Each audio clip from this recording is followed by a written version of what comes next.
J'ai parlé quand même un peu du qu'est-ce qu'adorer et du comment adorer, mais juste deux petits mots de conclusion sur le pourquoi adorer, parlant un peu des fruits. Il y a deux types de fruits.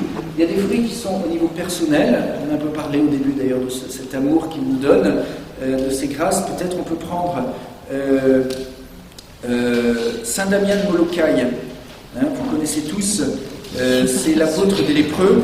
Il part à Molokai, il est à Hawaï pour évangéliser, c'est un Belge, 19e siècle, et il apprend que ceux qui sont lépreux sont condamnés à mourir à Molokai de la lèpre, abandonnés de tous, dans une misère physique, morale, spirituelle, etc. Il demande la permission de partir là-bas, sachant que c'est l'île du non-retour, il ne reviendrait jamais. D'ailleurs, il mourra de la lèpre plus tard. Première chose qu'il fait, il construit un hôtel. Il reconstruit un hôtel, et il invite les lépreux qui sont là. Il célèbre la messe et il expose le Saint-Sacrement. Et il reprend le passage de l'Évangile. Lépreux vient voir Jésus, tombe à ses pieds. Jésus lui dit: que veux-tu? Je vais être guéri. Jésus le touche, il repartit guéri. Et il va relire ce passage de l'Évangile avec les lépreux qui viennent, les uns après les autres. Et à ce moment-là, peut-être qu'ils n'ont pas été guéris dans leur chair, mais ils ont fait cette rencontre, cette expérience personnelle de l'amour infini de Jésus pour eux. Au point que la vie sur l'île de Molokai est complètement changée. Ces hommes ont même laissé des poèmes de leur amour, leur espérance qu'ils avaient découvert en venant prier devant le Saint-Sacrement. Et on va dire que Saint Damien de Molokai disait ceci: c'est au pied de l'autel que nous trouvons la force nécessaire dans notre isolement. Sans le Saint-Sacrement, une position comme la mienne ne serait pas soutenable. Mais ayant notre Seigneur à mes côtés, bien je continue d'être toujours gai, content, avec cette gaieté de cœur, le rire sur les lèvres. Je travaille avec zèle au bien des pauvres malheureux lépreux, et petit à petit, sans trop d'éclat, le bien se fait. Jésus est le plus tendre des amis avec les âmes qui cherchent à lui plaire. Sa bonté, c'est se proportionner à la plus petite de ses créatures comme à la plus grande. Ne craignez donc pas, dans des conversations solitaires, de l'entretenir de vos misères, de vos craintes, de vos ennuis, de ceux qui vous sont chers, de vos projets, de vos espérances. Faites-le à cœur ouvert, avec confiance et à cœur ouvert. Donc ça, c'est tout simplement Jésus qui vient nous donner la force, on va dire, de vivre notre vie, d'aimer tout simplement les gens avec qui je vis tous les jours. Les plus difficiles à aimer, c'est ceux avec qui je partage ma vie, parce que je connais tous leurs défauts, bien sûr. Et c'est la grâce d'État, voilà, le devoir de vivre tout simplement cela. Et c'est vrai que Jésus, dans l'Eucharistie, est là pour me donner la force d'avancer, la force de continuer, de ne pas baisser, de continuer à pardonner, et une fois, et deux fois, et 7 fois, et 77 fois, et 77 fois puissance 77. Souvent, voilà. Donc, alors, Mère Teresa de Calcutta, lorsqu'elle commence sa communauté de religieuses, il n'y avait pas assez d'heures dans la journée pour s'occuper de tous les pauvres.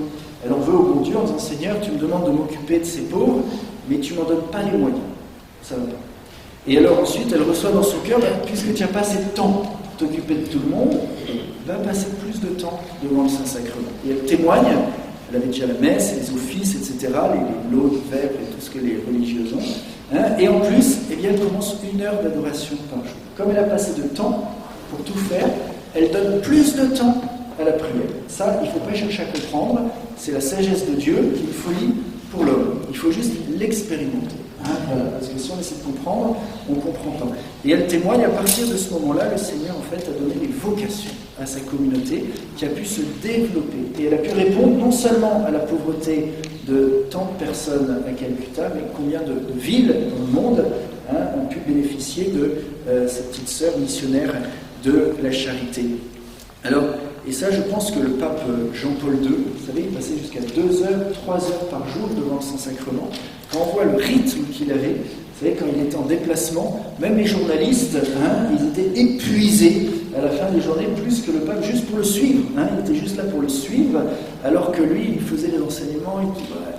Et donc, et pourtant, il a été victime d'un attentat, son corps était presque mort, et il avait cette force qui lui permettait de faire tant, et qui puisait, comme il disait dans les testaments, que c'était dans cette adoration de l'Eucharistie qu'il trouvait cette force. Alors, Mère Teresa nous dit un point très important. Elle nous dit: leur sainte devant l'hostie doit nous conduire à leur sainte devant le prochain. Et elle dit juste après, quand je discerne la présence de Dieu, de Jésus, sous les apparences du pain, je reçois la grâce de reconnaître Jésus dans le plus pauvre. Vous voyez, une transformation. L'Eucharistie, c'est toujours la transformation, un changement de regard. Je vois du pain, mais c'est Jésus. Il faut quand même un sacré acte de foi. Eh bien, quand je vois une personne, surtout qui peut être désagréable et peu aimable, eh bien, j'ai besoin vraiment de la même conversion de regard pour pouvoir reconnaître ici une personne que Dieu aime et que je suis appelé à aimer, et en l'aimant, à rencontrer Jésus. Et enfin, Mère Teresa disait, voilà, les pauvres n'ont plus besoin de nous, mais de Jésus en nous. C'est-à-dire, par l'adoration, le Christ vient vraiment transformer ce cœur, qui peut être un cœur dur, un cœur de pierre, en cœur de chair. Je ne vais pas plus me donner moi, servir les autres avec mes talents, mais c'est Jésus qui va rayonner par moi. C'est vrai que les saints, si on peut voir Saint Jean-Paul II, Mère Teresa, sont des gens qui attirent tant. Pourquoi ? Parce que ce n'est pas la personne Teresa de Calcutta ou Jean-Paul II qui intéresse, mais c'est Jésus qui est tellement là, présent dans la personne, et bien qu'en voyant le saint, c'est Jésus qu'on rencontre.